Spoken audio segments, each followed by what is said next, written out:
তুফান ছবিটা শাকিব খানের চললো, হ্যাঁ এটা যে কেউ বলবে যে না ভাই অতটা ব্যবসা করে না, এটা কেউ বিশ্বাস করানো যাবে না। রাইট এভরিবডি নোজ, সবাই জানে, সবাই দেখেছে এই ছবিটা কত ব্যবসা করে। হ্যাঁ হ্যাঁ কিন্তু সেটা হচ্ছে ব্যয়টা আমাদেরকে ভাবতে হবে। ওই ব্যয় যদি করতে পারি- সিনেমা ওটা 3টা প্রজেক্ট প্রডিউসার কাজ করছে ওখানে, জি জি ইন্ডিয়া বা ইন্ডিয়া, কলকাতা বা বাংলাদেশ থেকে। বাংলাদেশ থেকেও ব্যক্তিগত প্রযোজনা আবার তুর্কি আছে, তুর্কি ইন্ডিয়া আছে, থেকে অনেক SPF অনেক সম্ভবত, আছে। হ্যাঁ আর এখন ব্যবসায়ের তো অনেকগুলো প্ল্যাটফর্ম আমাদের ওপেন হয়েছে। হ্যাঁ হ্যাঁ হ্যাঁ এখন সিনেমা করতে গেলে আমি যদি প্রজেকশনে ফেল করি, আমি কি ওটিটি প্ল্যাটফর্মে যেতে পারি, আমি আবার এটাকে ইউটিউবে যেতে পারি, হ্যাঁ। সব জায়গায় আছে। যেই ব্যবসাটা আমাদের আগের দর প্রডিউসার ছিল না, Right. তখন হল ভিত্তিক ব্যবসাটাই ছিল। ব্যবসাটা ছিল কিন্তু ব্যবসার জায়গাটা তো আপনার ওপেন হয়েছে আমাদের, কিন্তু সেই হিসাবে আমরা ওইভাবে অত ছবির প্রেশারটা আমাদের ভিতরে নাই।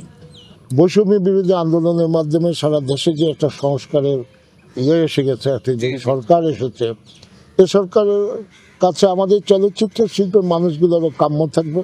আমাদের এখানেও আপনারা সংস্কারে আসবেন। হল যে সিন্ডিকেট আছে এটা তো আপনার জানা। হল যে সিন্ডিকেট আছে, যেগুলো হচ্ছে কি হলই কয়টা, সেগুলো হলই অল্প, হাতে গোনা কয়েকটা সিনেপ্লেক্স আছে। হ্যাঁ সিনেমা তো এদের সাথে আমাদের সরকারের লোক বসতে পারে। এরা যদি তাদের প্রযোজকদের সাথে তাদের যে টাকার শেয়ারটা যদি ঠিক করে দেয়, বা প্রযোজক দেখে যদি না আমি তার ওখানে ছবি চালালে আমি লাভবান হব, হ্যাঁ, হ্যাঁ। কারণ ওরা তো মেইন টাকাটা নিয়ে নেয়। হ্যাঁ 100 যে কারণে সংখ্যা কমে আসছে। একটা সিনেমায় সিনেপ্লেক্সের ছবি চলে টিকিটের দাম 350, 400, 500, সেখান থেকে আমি দেখি আমার প্রডিউসার পায় হলো 60 থেকে 70, 80 টাকা।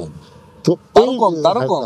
এই বৈষম্যটা যাতে না থাকে, রাইট এই বৈষম্যটা যাতে না থাকে, সেই টাকাটা যদি প্রপারলি দেয়, আমার প্রডিউসার যদি লাভবান হয়, তাহলে প্রডিউসার সে আবার ইয়া করতে পারবে। আমাদের এই বর্তমান এই সংস্কারের ভিতরে আমরা তো আর বাইরের কেউ না, হ্যাঁ। আমরা তো এই দেশেরই মানুষ। আমরাও চাই সংস্কার যখন সারা বাংলাদেশে প্রত্যেকটি সেক্টরে হচ্ছে, আমাদের সেক্টর চলচ্চিত্র সংস্কারটা আসে। এতে করে আমার মতো শাহ আলমগীর যদি বাদ যায়, যাক, কোনো অসুবিধা নেই। না, কথার কথাই বলছে। আমার কথা হচ্ছে যে চলচ্চিত্রের উন্নতির জন্য যদি কাউকে এখান থেকে সরাতে হয়, সরিয়ে দেন, কালকে সরিয়ে দেন, কিন্তু সিনেমাটা থাকুক। তখন তো ভাল লাগবে যে আমার সিনেমাটা এখনো বেঁচে আছে। রাইট এই যে আমি এখানে বসে কথা বলছি, কোনো লোক আছে? কোনো লোক নাই নাই।